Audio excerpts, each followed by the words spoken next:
Hey, this is John Bollinger with Premier Guitar. Today we're doing a review demo of the new Boss CE-2w. This is their Waza craft. Waza is a Japanese word that means art and technique. So I guess it's kind of a new high-end fancy thing that Boss is doing. It's a very cool pedal that has elements of the old school original chorus and then other incarnations, and their whole kind of Leslie-esque type vibe thing as well. I'll tell you more about it after I tell you about how we're recording this. I'm playing, this is my, my Gibson ES336. I've had the guitar about 10 years. It's all stock except for I put this Stets bar whammy on it. I'm running it directly into the chorus, which is being powered by a Voodoo Labs pedal power. Running out of the chorus into a Fender Supersonic amp. It's in the clean channel now, which sounds like this. A little later on, we're going to be in the dirty channel, which will sound like this. And maybe a little dirtier, depending on what we want to dial up. Miking that with a Royer R121 mic. It's going into an Apogee Quartet and into Pro Tools. So basically, guitar, chorus, Fender amp, Pro Tools. So I may not have this completely accurate, but the way I understand it is Boss originally came out with their Roland stereo chorus amp that people like Billy Duffy used on Cell Sanctuary and you know, stuff in the Cult. And then they offered that in pedal form, I believe in the CE-1, kind of capturing that vibe. And that's a little more subtle. Then they went in '79, I think, to the CE-2. And it also offered, so this gives you both of those, plus it gives you their vibe, which I think was in one of those pedals as well. But more importantly, it gives you some upgrades such as buffered out and stereo outputs. Although I think that the stereo output is not true stereo so much as it is you get the effect in one side and dry in the other. Kind of like, and I'm told that's what the Roland Cube is like as well. But you're just going to have to experiment and listen. But that is the way I understand it. But we're just running right now in mono, because most of you probably run like that. And like the original, it has the bucket brigade technology for that old school, oh, I don't know, call it muddy magic, whatever it is, it's got it. Now why don't I just flip through a few of these very easy settings and you can see what it does. So when we came in, I had it on this far right setting, and the pedal becomes more extreme as you move this switch to the other side. But I came with there and it seemed to work really well with that kind of Hendrixy vibe, although Hendrix didn't do anything like that. It kind of fattened up a solo guitar, made it a little bit lusher.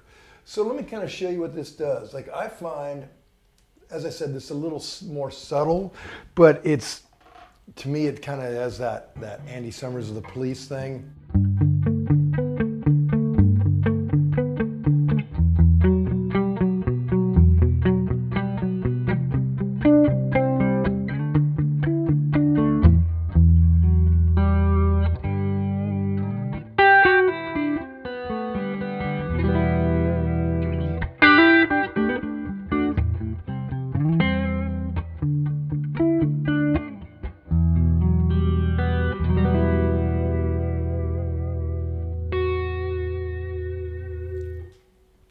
nice, kind of fattens it up a little bit. Add a little dirt to that.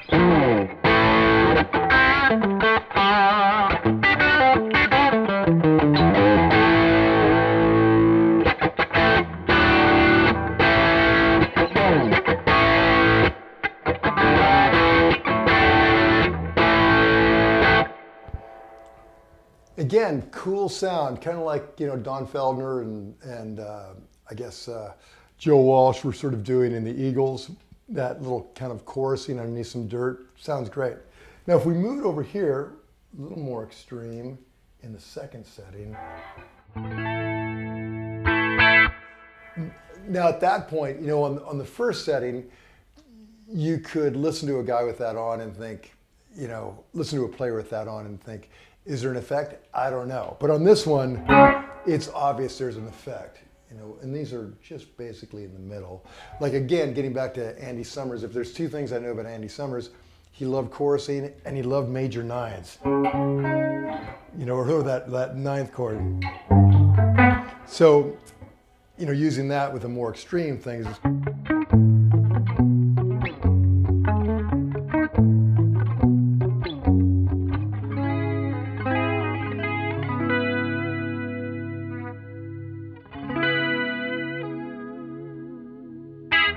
actually, that even sounds closer. As you turn up the depth, he really went for a deep depth on that.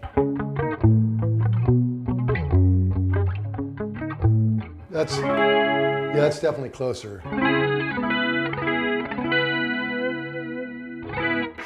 That's what I kind of like about the 80s. People were very unapologetic about overusing effects.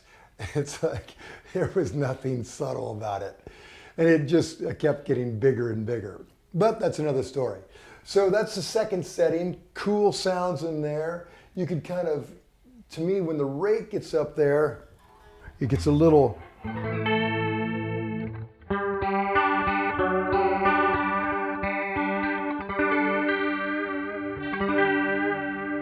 it's a little seasicky like that. I like with the rate down.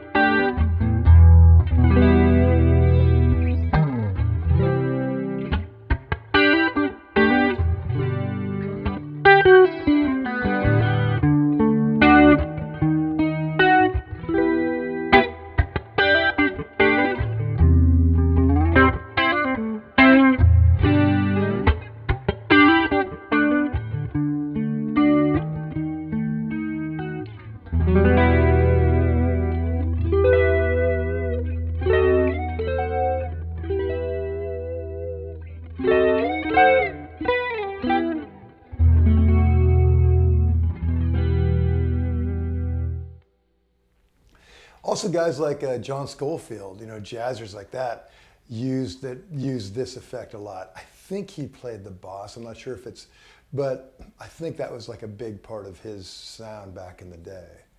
So those are those two basic settings. And like I said, the rate to me is where people get into trouble, when they make it a little too up there. I mean, there's a place, I guess, for that sort of madness. Like the whole Nirvana thing, you can hear that, the crazy chorus on some of that Cobain used, and that's cool.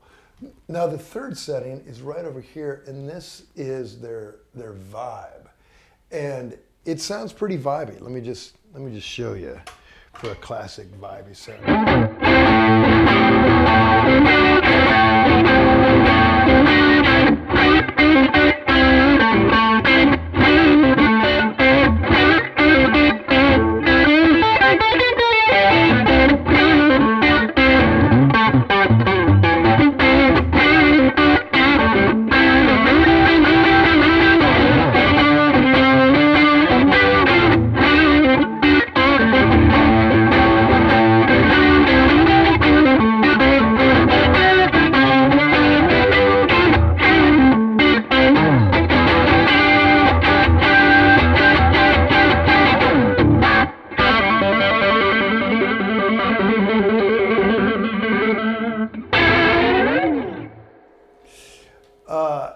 it'd be cool if it had an expression pedal where you could manipulate the time or manipulate the depth and rate as you play to make it more Leslie-esque.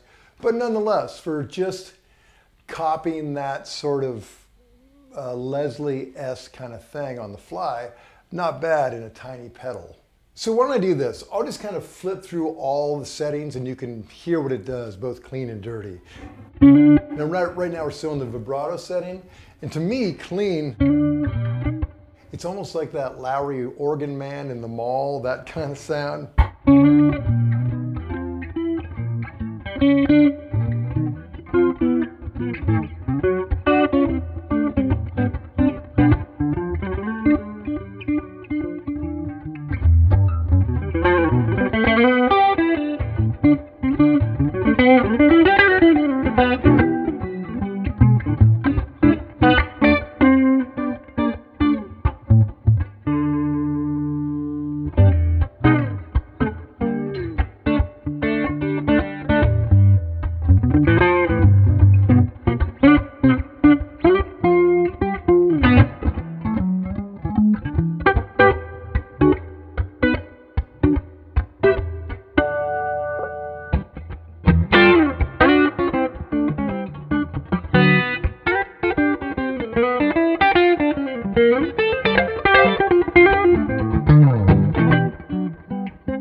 Now I'm just goofing around, but you get the idea. There are a lot of cool tones in that. So to read the full written review, go to premierguitar.com. While you're online, make sure you like us on Facebook, subscribe to our ever-growing YouTube channel, and check out our podcast. This is John Bolger. Till next time.